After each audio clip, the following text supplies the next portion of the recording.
Hey everyone, and welcome back to Master Site. We got a short intro for you and a short video today. We're covering our 2024 Kings of Winter event, doing the preview for that. The reason why it's going to be short today is because I won't be going over an army list because I don't know what I'm going to be playing this weekend. Um, so, funny story about that is the tournament organizer, Jeff Westerhole, offered up half dozen different armies that he has access to, and was just throwing them out there in the group chat saying, any new players that want an army that don't have one painted up yet or whatnot are more than welcome to play it. And that turned into me and Travis Tim having a conversation about wouldn't it be fun if we played a different army? And eventually that just evolved into why don't we tell Jeff we want to play one of his armies, but let him pick the list and then surprise us the day of the event. So that's what we're doing. So I will have the list for the game one video instead of the preview this time and discuss a little bit of information there. But for now, we'll go over just the basics of the event, which shouldn't take too long. So we'll dive right into it here. It's a pretty straightforward player pack. So I'm going to be getting a 2,400 point army. We're going to play 5 games, pretty standard. Each army can include one of the 3 special characters or monsters that they have at the event.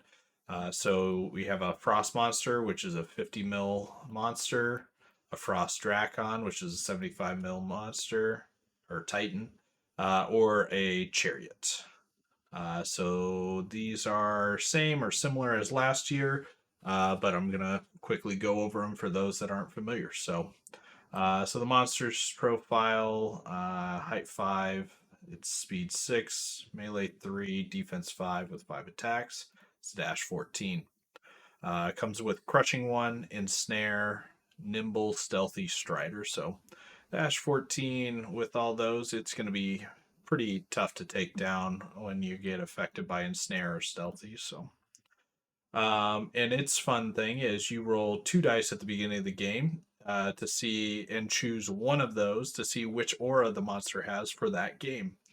So the options that it could have is it could come with Spell Ward, Rally, Dread, Radiance Life, Cloak of Death, or Wild Charge +1 aura. So fun, cool stuff. I think the monster is my favorite out of the group just because I like the kind of random nature. And then also you roll 2 dice, you pick one. If last year Jeff ruled it, if you roll the same number on 2 dice, then you're stuck with whatever you rolled. So it's not like old school Warhammer Fantasy when you roll spells and you roll duplicates, then you get to choose. Next is Frost Dracon. So all these guys, the Dracon, Chariot, or the monster, are worth an additional 100 points of attrition. So we're playing out of 2,500 points of attrition possible. Dracon's on the 75 mil. It's flying, speed 10, hits on 3s, defense 5 with 5 attacks. It has a dash 14. The Dracon is listed as 1 unit strength. Not something I've asked Jeff about. I don't know if he's going to amend that to the new Titan unit strengths or not. But right now we're going to assume 1 unit strength, and I'll let you guys know if that changes and if it matters in any of the games. The Dracon has Crush 2, Slayer D3, Fly, Nimble, Stealthy, and it has special Scorched Earth. So it's normal Scorched Earth, but it also applies Frozen to the target. So pretty good. I like the Dracon too. I think he's very useful. The Frost Chariot is Chariot base. It's speed 7. It's on 3s, defense 5 as well, 5 attacks, dash 15. For him, he has a couple of cool things. One is he has a once per game fly speed 10 ability. which can be very useful. He is nimble. He has Aura Stealthy, which is huge. He is Crush 1, Thunder 1.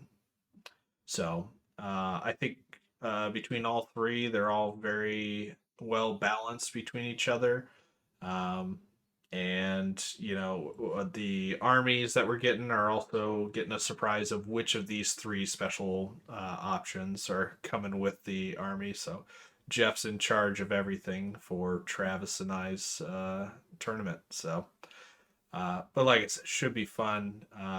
Don't get to do something like that very often, and I plan to have a decent amount of tournaments this year, kind of similar load to last year. So it's always nice to take a break and kind of try something new, even if you don't know what that is. I expect that people will be tired of seeing, elves or Empire Dust that I normally play a lot of. So this will be a good palate cleanser. Other basic things using chess clock, 65 minutes each.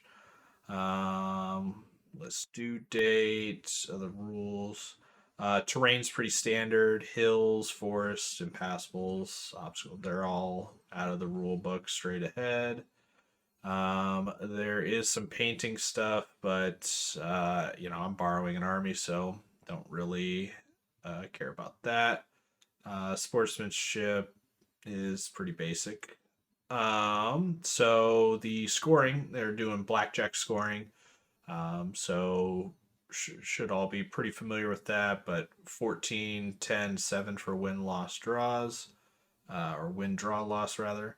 And then you get bonus points for winning the scenario by more, and then you get up to 4 bonus points for scenario, up to 3 bonus points for attrition. I believe that's 1,800 attrition point difference. So out of 2,500 points, you need to have an 1,800 point difference, or 1,801 or more difference to get the +3. So +3 for attrition is going to be pretty tough in general. So that's, blackjack, 21 possible points. They do add an additional point to that for the event. So each round we're going to get 3 side missions essentially. So your Frost special monster, Drakon or Chariot, if it fights in combat, if you kill your opponent's one, and if yours stays alive, if you accomplish all 3, you get an extra tournament point. So if you get 2 out of 3, you don't get anything. So it has to be all or nothing with that. So 22 points each round possible, but it's going to be very difficult to get a 22-point win between blackjack and these 3 bonus scenarios. So otherwise, the schedule's pretty basic, and that's all on here. So I like the event. Last year was the first year. Run out of a really cool game store. Was on time, ran very well. Jeff and all the other Westerholds are great guys to hang out with, and we have a good amount of guys that we know from across our region coming too. So I believe we're sitting around 24 players this year, and there is a possibility for bad weather. So hopefully that doesn't cause any deterrence or issues with us making it to the event. But, it should be a decent turnout with 24, if not hopefully more, the day of. So we should have a good event, and I'm looking forward to seeing what Jeff has ready for us when it comes to the army. So keep a lookout for game 1, and we'll go over the army and see how we did for the weekend. So appreciate you guys for watching, and we'll see you on the next one.